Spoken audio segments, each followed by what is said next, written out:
ఓం నమో వెంకటేశాయ. ముందు వీడియోలో చెప్పుకున్నాం కదండి, స్వామివారి యొక్క లీలలు ఎలా ఉంటాయని.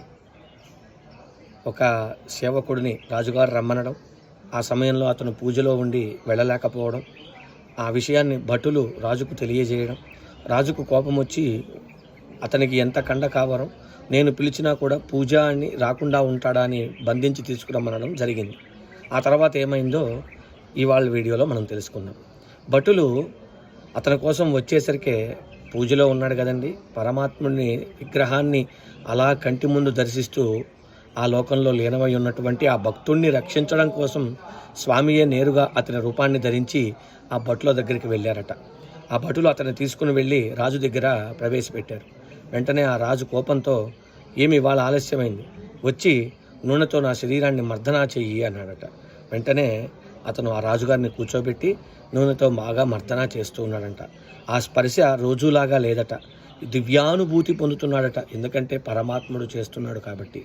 అలా అనుభూతి పొందుతూ, ఆహా, ఇంతవరకు ఇంతటి సుఖాన్ని నీవు ఇవ్వలేదయ్యా, ఇవాళ ఎంతో బాగా చేస్తున్నావు, ఏదో మహత్యం ఉంది నీ చేతిలో అనుకుంటూ అలా నూనెలో శ్రీమన్నారాయణుని యొక్క దివ్య బింబాన్ని చూశాడట.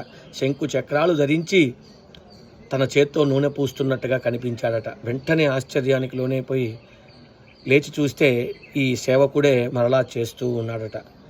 ఇంతలో ఆయన స్నానమాచరించడానికి వెళుతూ బంగారు నాణ్యాలన్నీ కూడా ఇచ్చి సంతోషపరిచి, నీవు ఇక్కడే ఉండు, ఇలానే రోజు చేస్తూ నన్ను సంతోషపెట్టు అని స్నానానికి వెళ్ళాడట.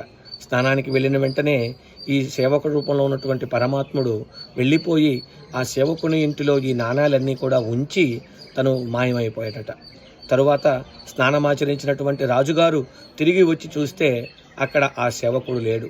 ఆ పరమానందాన్ని, ఆ మహాద్భుతమైనటువంటి స్వామి స్పర్శను పొందినటువంటి రాజుగారికి ఇక మనస్సు తోచలేదు, అదే కావాలనిపిస్తోంది. స్వామి కదండి, ఆ మాయ లాగుతోంది. వెంటనే అతన్ని తీసుకురమ్మన్నాడు.